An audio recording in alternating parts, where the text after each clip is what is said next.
So hello guys, welcome back to my channel. So दोस्तों, इस video में बात करने वाले हैं बैंक निफ्टी के बारे में। निफ्टी और फिर निफ्टी दोनों का वीडियो मैंने आपको कल और परसों डाल दिया था, तो वो वीडियो आप चैनल पे जाकर देख सकते हो।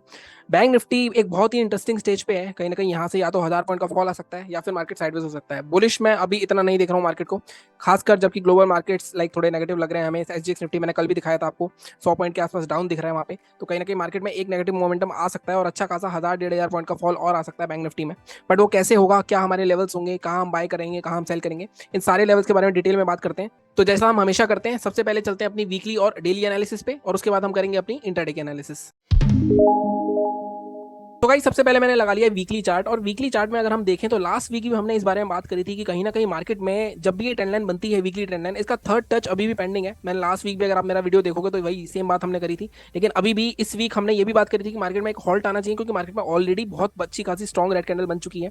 सेलर्स यहाँ पे अभी भी एक्टिव हैं, और जिस तरीके अगर मैं देखूँ यहाँ पे कैंडल बनी है, तो ये कोई रिवर्सल पैटर्न नहीं है, ये कंटिन्यूएशन पैटर्न होता है। अगर मार्केट में सेलिंग के बाद एक हॉल्ट आया है, तो कहीं ना कहीं मार्केट में अगर दोबारा से मार्केट इस जोन के नीचे निकलता है, तो एटलीस्ट इस ट्रेंड लाइन के लोअर तक आ सकता है, जो कि लेवल आ रहा है हमारा 43,500 के आसपास का। तो अभी भी हमें लगता है कि 1000 पॉइंट के आसपास का फॉल आ सकता है कंसिडरिंग। बट इसमें सबसे बड़ा हर्डल क्या है? अब हर्डल भी देखोगे तो हर्डल भी आपका उसी जोन के आसपास आएगा। अगर मैं यहाँ पे देखूँ वीकली चार्ट पे, आप दो तीन चीजें देखो। एक तो आपका टच पेंडिंग है, दूसरा चीज आप यहाँ पे देख रहे हो गलती से एक बार ध्यान से, यहाँ पे एम पैटर्न बन रहा है, तो ये भी एक नेगेटिव पैटर्न होता है। बट हर्डल क्या है? हर्डल सिर्फ एक ही है। हर्डल है हमारा ये वाला जोन। अगर आप यहाँ पे देखोगे, ये जोन एक सपोर्ट की तरह काम कर सकता है। ये भी 43,600 के आसपास आता है। अब आपको समझ में आया होगा कि मैं क्यों कह रहा हूँ 1000 पॉइंट का फॉल और आ सकता है, क्योंकि 44,584 पे खड़े हम। और अगर मार्केट 44,500 के नीचे स्लिप करता है, तो वीकली चार्ट के हिसाब से मार्केट को यहाँ तक आना चाहिए। और अगर ये सपोर्ट टूट गया, मान लो ये सपोर्ट पे यहाँ पे मार्केट ने कैंडल तोड़ दी कहीं ना कहीं, तब मार्केट में बड़ा फॉल देखने को मिल सकता है। तब मार्केट में यहाँ तक भी आ सकता है, मार्केट 41,000 42,000 तक, तो मतलब 1500 पॉइंट और मिल सकता है। मतलब मार्केट में जो पॉसिबिलिटी है फॉल की, वो 2500 पॉइंट नीचे मिल सकता है आपको। लेकिन ऊपर अगर आप जाओगे, अभी यहाँ पे देखो वीकली चार्ट पे ऊपर आपको क्या दिखेगा कि वीकली चार्ट पे आपकी बाइंग इसके ऊपर ही होनी चाहिए, क्योंकि सारे सेलर्स यहीं बैठे हुए हैं। लेकिन वीकली चार्ट के हिसाब से हमें 2-2,500 वेट करना पड़ेगा। लेकिन अगर डेली चार्ट के हिसाब से देखेंगे तो हमें शायद कुछ बाइंग लेवल निकल जाए। इसलिए मैं हमेशा बोलता हूँ कि कभी भी आप वीकली चार्ट की पहले एनालिसिस करो, तो उसको उसके लाइक सिंक करना होता है उसको पहले डेली चार्ट पे साथ में। तो अगर मैं अब डेली चार्ट पे लेके जाता हूँ आपको, अब देखो डेली चार्ट पे चलते हैं। देखो, अब डेली चार्ट पे जब हम गए, तब हमने क्या देखा? हमने एक ट्रेंड लाइन मार्क करी थी, और वो ट्रेंड लाइन कैसे आ रही है? बिल्कुल ठीक आ रही है। फर्स्ट सेकंड टच, और इसका थर्ड टच पेंडिंग है अभी। लेकिन यहाँ थर्ड टच पे आप साथ में देखो, ये वाले कोइंसाइड लेवल भी हैं, तो मार्केट को एटलीस्ट यहाँ तक आना चाहिए 43,600। और वो कब आएगा? जब मार्केट में ये जोन टूटेगा। तो ये जोन क्या है हमारा? तो सीधा सीधा हमारा लेवल्स कैसा निकला, अगर हमें पोजीशन बनानी है। अब देखो, वैसे तो लेवल आपका ये वाला जोन आएगा। अगर मार्केट मान लो आप इस जोन के नीचे 44,173 या 44,150 का जोन ले लेते हैं हम, 44,150, इसके नीचे मार्केट में अगर आप यहाँ पे डेली चार्ट पे भी ध्यान से देखो, मार्केट में अच्छा खासा रिवर्सल यहाँ से आया, एक हैमर बनाई यहाँ पे मार्केट ने, हैमर बनाई, ऊपर जाने की कोशिश कर रहा है, लेकिन मार्केट ने एक स्ट्रॉन्ग रेड कैंडल बनाई। अब उसके बीच में ही ट्रेड कर रहा है। अब मार्केट को ऊपर उठना है, तो मार्केट ऊपर कहाँ से उठेगा? तो मंडे को ही उठ जाना चाहिए मार्केट को। अगर मार्केट एक दो दिन यहाँ पे लाइक दिन बिताता है, तब मार्केट में अगर ये निकलेगा तो बाइंग आएगी, ये निकलेगा तो सेलिंग आएगी। नीचे की तरफ हमने बात कर ली। अगर आप देखो यहाँ पे ध्यान से, 44,150 के नीचे अगर आपको पोजिशनली जाना है, 44,150 के नीचे जा सकते हो। टारगेट आपका फर्स्ट 43,600 के आसपास करेगा। और ये जोन है ना, ये जोन सबसे इंपॉर्टेंट है। यहाँ पे मार्केट एक डेढ़ महीना पहले बिता चुका है, उसके बाद थोड़ा टाइम और बिताया मार्केट ने, उसके बाद ये वाला जोन भी मार्केट में इंपॉर्टेंट है। तो कहीं ना कहीं मार्केट में अगर ये वाला जोन टूटता है, तो मार्केट में ये वाला जोन आएगा, और ये भी टूट जाता है, तो मार्केट में नेक्स्ट बहुत लंबा, आई थिंक 42,500 तक का भी लेवल देखने को मिल सकता है। तो अगर हम टारगेट करते हैं अभी, अगर वीकली पोजीशन में ज्यादा पॉइंट नहीं है, 500-600 पॉइंट मिल सकते हैं, लेकिन हम थोड़ा स्मार्टली खेल सकते हैं। अब हम इसके नीचे जाके, जो थोड़ा सा एग्रेसिव बंदा है, अब उसके लिए क्या हो सकता है? देखो, 44,500 एक साइकोलॉजिकल लेवल है। तो आप यहाँ पे 44,400 या हमारी जो लास्ट कैंडल बनी है, इसके लो को मार्क कर सकते हो 44,360 के आसपास का। ये लो टूटेगा और 30 मिनट की यहाँ पे क्लोजिंग आती है, तब आप एग्रेसिव पोजीशन बना सकते हो या आधी क्वांटिटी डाल सकते हो। तब आपको ये जो 200 पॉइंट है ना बीच के, ये एडिशनल मिल जाएंगे। तो ये 200 पॉइंट और उसके बाद ये वाले पॉइंट, ये आपके आराम से बन सकते हैं। तो कहीं ना कहीं मार्केट में अगर पोजिशनली बात करूँ, तो 44,360 के नीचे एग्रेसिव, और 44,150 के लिए थोड़ा सेफ चला जा सकता है।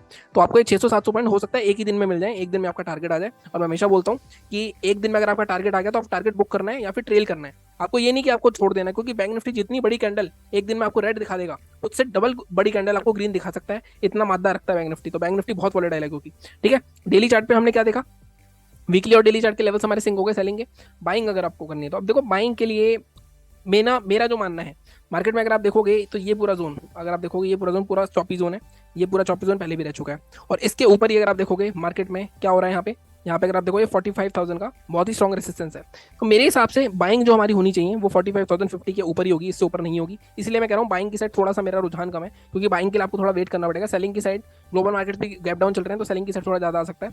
44,080 अगर मार्केट निकलता है या 30 मिनट की क्लोजिंग होती है उस पर, जैसा हमेशा बोलता हूँ मैं, तब आपके टारगेट थोड़े लंबे हो सकते हैं, क्योंकि मार्केट में जैसा शार्प फॉल आया है वैसे ही मार्केट में शार्प बाइंग आ सकती है। फर्स्ट टारगेट आपका 45,500 के आसपास करेगा, और मैक्सिमम टारगेट जो मुझे दिख रहा है, ये जो गैप फिलिंग का, ये जो सेलिंग का जोन है 45,800, या ये गैप फिलिंग तक मार्केट में आप जा सकते हो। मतलब यहाँ पे भी 700-800 पॉइंट का स्कोप है हमारे पास, और मैक्सिमम टारगेट हमारा ऑल टाइम हाई के आसपास है। तो बाइंग कहाँ होगी आपकी? जब 45,000 के ऊपर मार्केट क्लोज करेगा 30 मिनट के कैंडल पे, और उसका हाई ब्रेक होगा। मैं हमेशा बोलता हूँ पोजिशनली के लिए आपको 30 मिनट पे जाना है। और सेलिंग कहाँ होगी? सेलिंग आपकी होगी 44,360 के नीचे जब जाएगा, ये ट्रेंड लाइन के टच भी हो सकता है, और ये ट्रेंड लाइन टूट गई तब एक बड़ा फॉल देखने को मिल सकता है आपको 1,000-1,500 पॉइंट। तो जो ट्रेल करना चाहते हैं वो ट्रेल भी कर सकते हैं। तो पोजिशनल ट्रेड कर रहे हो तो आपको इसी तरह करना पड़ेगा। वहाँ पे ऐसा नहीं होता कि आप छोटे रिवॉर्ड या छोटे टारगेट के लिए जा रहे हो। जैसा मैं हमेशा बोलता हूँ, इंट्राडे में बैंक निफ्टी में आप 150 पॉइंट के लिए टारगेट करा करो, और पोजिशनली जा रहे हो तो 700 से 800 पॉइंट अगर आपको मिल रहे हैं तो मोर देन इनफ है। काफी लोग 1,000, 1,500 या 2,000 पॉइंट भी लेते हैं, लेकिन उसके लिए आपको प्रैक्टिस करनी पड़ेगी। वो जैसे जैसे आप बैकएंड में प्रॉफिट इकट्ठा करते रहोगे आपको मिलता रहेगा। ठीक है, अब हम बात करते हैं इंट्राडे की, तो सीधे चलते हैं अपने 15 मिनट के चार्ट पे। सो गाइस, अब मैंने लगा लिया 15 मिनट का चार्ट, और इंट्राडे में जैसा मैं हमेशा बोलता हूँ, इंट्राडे में लेवल्स पे फोकस करा करो ज्यादा रेदर देन व्यू, और लेवल्स आपको निकालने आने चाहिए बस, उसके बाद आपका आई थिंक काम बन जाता है। अगर आप मेरे को पहले से फॉलो करते हो तो आपको पता होगी ये बात।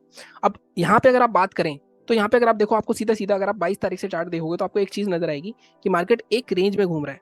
क्या ये रेंज हमारी सही है? अगर अब मैं इस रेंज को थोड़ा सा एडजस्ट करूंगा, मैं आपको दिखाऊंगा कि रेंज एक्चुअल में कैसे निकालते हैं। अगर आप इसको थोड़ा नीचे करोगे, आप इसको लेके जाओ यहाँ पे, ठीक है, और आप इसको लेके जाओ इस जोन के आसपास, तब आपको समझ में आएगा कि मार्केट किस तरह की रेंज में घूम रहा है। अगर आप ध्यान से देखो, मैं आपको यहाँ दिखाता हूँ कि मार्केट में ये रेंज थी, मार्केट में इस रेंज से बाहर निकला, फिर इसके अंदर आ गया, लो रेंज पे टच करा, फिर इससे बाहर निकलने की कोशिश करी, सेलर्स फिर से अंदर ले आए, फिर सेलर्स मतलब इसकी बाहर सेलिंग साइड निकलने की कोशिश करी, फिर बायर्स इसको अंदर ले आए, अगेन कोशिश करी, फिर बायर्स अंदर ले आए, फिर यहीं पे रोक दिया मार्केट को। तो कहीं ना कहीं ये जो जोन है पूरा, मतलब ये इसमें ये जो हमारे सेलिंग के लेवल और बाइंग के लेवल है, अब मैं ये दो लेवल मार्क कर देता हूँ। एक लेवल मार्क करो आप, ये वाला जोन है आपका। एक लेवल मार्क करो आप, ये वाला जोन है आपका। ठीक है, कितने पॉइंट की रेंज है? 300-350 पॉइंट की रेंज में मार्केट घूम रहा है। तो इसमें या तो आप बाय सेल करते रहो और यहाँ पे आप पॉइंट्स ले लो, या फिर आप वेट करो इन लेवल्स के ब्रेक होने का। तो अगर मैं इसको डिलीट कर देता हूँ, एक बॉक्स को, एक मिनट गाइस, ये बॉक्स की जरूरत नहीं है हमें।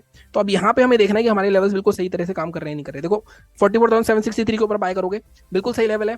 पहली बार सेलिंग आई, दूसरी बार सेलिंग आई, पहले भी रिजेक्शन ले चुका है, इस बार निकलेगा तो शायद एक अच्छा खासा आपको मूव देखने को मिल सकता है। फर्स्ट टारगेट आपका क्या रहेगा? फर्स्ट टारगेट रहेगा आपका 861, अगेन 100 पॉइंट आपको मिल सकते हैं इजीली। सेकंड टारगेट आपका क्या रहेगा? सेकंड टारगेट आपका मिल सकता है 940 तक का। ठीक है, 940 या मैक्सिमम 45,000, 200-250 पॉइंट मिल रहे हैं इंट्राडे में, मोर देन इनफ है। मैं हमेशा बोलता हूँ बहुत अच्छे पैसे कमा सकते हो इसमें आप। ठीक है, सेलिंग अब कहाँ करनी है? सेलिंग के लिए देखो मार्केट खड़ा है 44,600 पे, और मैं आपको बता रहा हूँ लेवल 44,400 का। अब इतना वेट करना ही पड़ेगा। अब यहाँ पे मैं थोड़ा सा पहले आपको एक सेफ लेवल बता देता हूँ, 44,400 का लेवल रहेगा हमारा। इसको मैं थोड़ा सा एडजस्ट कर सकता हूँ वैसे तो, नहीं ठीक है, 44,400 का हमारा लेवल रहेगा।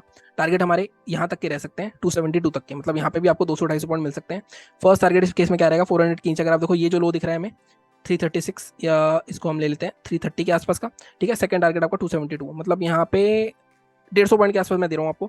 थर्ड टारगेट मतलब इसके भी नीचे जाना है तो मैक्सिमम टारगेट जो आप करेगा 214 तक का, मतलब यहाँ पे भी ऑलमोस्ट 200 पॉइंट मिल सकते हैं आपको इजीली। ठीक है, अब यहाँ पे एक मैं आपको एग्रेसिव लेवल बताता हूँ। एग्रेसिव लेवल क्या होगा हमारा? एग्रेसिव लेवल होगा हमारा, मैं यहाँ पे टच लगा देता हूँ, वो लेवल होगा हमारा ये वाला जोन 44,500। अब यहाँ पे आप देखो, क्योंकि मैं ये लेवल क्यों कह रहा हूँ, अब ध्यान से देखो कि मार्केट में यहाँ पे एक रेसिस्टेंस था, यहाँ पे सेलिंग आई, इसको ब्रेक करा, यहाँ पे सपोर्ट लिया, तो मार्केट अगर दोबारा इसके नीचे जाता है तो आपको ये जो है ना, ये 100 पॉइंट ये एक्स्ट्रा मिल सकते हैं। बट मैं हमेशा बोलता हूँ एग्रेसिव लेवल वही करे बंदा जो पैकेट पे प्रॉफिट में है, या जिसका सुबह प्रॉफिट कमा लिया है, या मतलब अच्छा खासा प्रॉफिट पिछले हफ्ते कमाया है, उसका रिस्क लेके कर सकते हो। अगर आप सेफ ट्रेडर हो तो आप इन लेवल्स को फॉलो करोगे। थोड़ा एग्रेसिव हो तो इसके नीचे लाइक 44,490 480 के नीचे शॉर्ट कर सकते हो, तभी आपको 80-90 पॉइंट बस एक्स्ट्रा मिल जाएंगे। इससे ज्यादा मैं कुछ नहीं देख रहा मार्केट को। ठीक है, गैप डाउन अगर ओपन होता है, मान लो इस जोन, ये वाले जो पूरा जोन है, अगर आप यहाँ पे देखो, यहाँ पे ट्रेंड लाइन, एक मिनट मैं आपको दिखाता हूँ। अगर मार्केट में गैप डाउन ओपन होती है, ये ट्रेंड लाइन मार्क करके रखना, यहाँ कहीं आसपास ओपन होती है तो बेझिझक यहाँ पे हैमर बने कोई भी बाइंग के लिए जाएंगे। अगर ये टूटेगी तभी सेलिंग के लिए जाएंगे। ठीक है, अगर गैप अप ओपन होता है, देखो गैप अप के चांसेस कम है, 44,600 ऑलरेडी चल रहा है, 700 के नीचे ओपन होता है तब तो कोई दिक्कत ही नहीं है। इसके भी ऊपर ओपन होता है 850 के आसपास, 900 के आसपास, तब थोड़ा सा हमें यहाँ पे सतर्क हो जाना है। हमें मॉर्निंग में अगर रेंज बनती है कोई, उसको नीचे ब्रेक करेगा तो ट्रेड करेंगे। कोई लाइक बुलिश स्ट्रॉन्ग कैंडल बन जाती है तब उसके हाई के ऊपर बाय कर सकते हो, क्योंकि कहीं ना कहीं ब्रेकआउट की तरफ इशारा देगा मार्केट वो। बट यहाँ पे क्वांटिटी अपनी थोड़ी छोटी कर देना, क्योंकि ऑलरेडी गेन्स हो चुके होंगे गैप अप में। ठीक है, हालांकि मार्केट सेलिंग साइड बंद हुआ है तो सेलिंग साइड के चांसेस ज्यादा हैं। ठीक है, तो ये थी हमारी आज की एनालिसिस। बाकी चैनल को इसी तरह सपोर्ट करते रहो, काफी सारी चीजें मैं लाने वाला हूँ, नया चैनल भी एक लाने वाला हूँ, उसमें आपको लाइव ट्रेडिंग के काफी सारे वीडियोस मिलने वाले हैं, तो सब्सक्राइब करके रखो। कल भी मैं एक बहुत ही स्पेशल वीडियो डालने वाला हूँ इस पर, कल मेरा बर्थडे है, बर्थडे वाले दिन मैं आपके साथ एक स्ट्रेटेजी शेयर करूंगा, हालांकि पहले शेयर करी हुई है मैंने, लेकिन थोड़ा सा एडवांस वर्जन उसका शेयर करने वाला हूँ मैं आपको। और उस स्ट्रेटेजी पे मैं इस पूरे महीने ट्रेड भी करके दिखाऊंगा आपको, जैसे कि मैंने आपसे वादा किया है। तो चैनल को इसी तरह सपोर्ट करते रहो, सब्सक्राइब करो, लाइक करो, शेयर करो। Thank you so much.